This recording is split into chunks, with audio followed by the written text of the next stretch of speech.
జనగామ జిల్లా చిల్లూరు మండలం మల్కాపూర్ మహిళలు వినూత్న నిరసన తెలిపారు. ఎమ్మెల్యే కడియం శ్రీహరి బొమ్మకు వినతి పత్రాలను ఇచ్చారు. ప్రభుత్వం ఇచ్చిన హామీలపై అసెంబ్లీలో సీఎం రేవంత్ రెడ్డిని ఎందుకు నిలదీయలేదని ప్రశ్నించారు.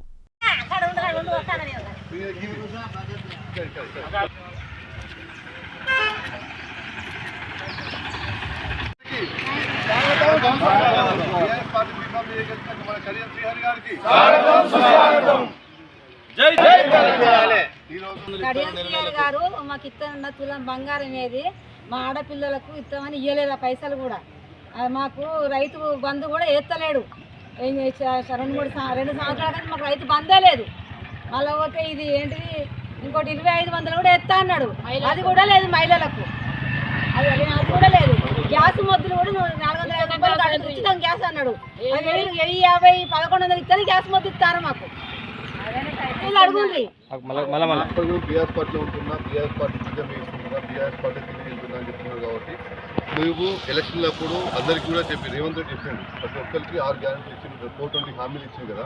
ఏ ఒక్క హామీ మీరు ఇలా అసెంబ్లీలో మీరు బడ్జెట్ సమావేశం పెట్టిండ్రు, మీరు ఎందుకు అడగలేదు? అందరితో పాటు మన బీఆర్ఎస్ ఎమ్మెల్యేలతో పాటు మీరు ఎందుకు లేరు? మీరు ఎందుకు అడగలేదు? మనకు మహిళలకు 2500 రూపాయలు ఇస్తా అని చెప్పిండ్రు, మీరు ఎందుకు అడుగుతలేరు? వాళ్ళకు ఇంట్లో ఉన్న ఆడపిల్లలకి స్కూటీ ఇస్తా అని చెప్పిండ్రు, అది కూడా మీరు ఎందుకు ప్రస్తావన తీసుకురావట్లేదు? మీరు ఎందుకు వాళ్ళ తొత్తులుగా మాట్లాడుతున్నారు? మీరు బీఆర్ఎస్ పార్టీ ఎమ్మెల్యే ఉన్నప్పుడు బీఆర్ఎస్ పార్టీ ఎమ్మెల్యేనే స్కోరింగ్లో వస్తుంది. మీరు చెప్పిన జీతం కూడా బీఆర్ఎస్ పార్టీదే. మీరు పార్టీ పని కూడా ఇస్తా అంటున్నారు. అన్నీ చేస్తుంది కదా, అన్నీ చేస్తున్నాం. అందరం కలిసి ఓట్లు గెలిపించుకున్నాం. ఎందుకు గెలిపించుకున్నాం?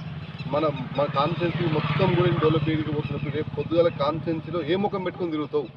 మహిళలు అడుగుతారు కదా, ఇంటింటి పోతే మాకు గ్యాస్ సబ్సిడీ ఇస్తాను ఇవ్వలేదు, 2500 పెన్షన్ ఇస్తాను ఇస్తలేవు, తులం బంగారం ఏమైంది, నువ్వు ఎందుకు అడగలేదు? అసెంబ్లీలోనే అందరూ అడుగుతారు కదా. రేపు ప్రతి గ్రామాలు నువ్వు తిరుగుతాయి, ప్రోగ్రామ్స్ ఉంటాయి.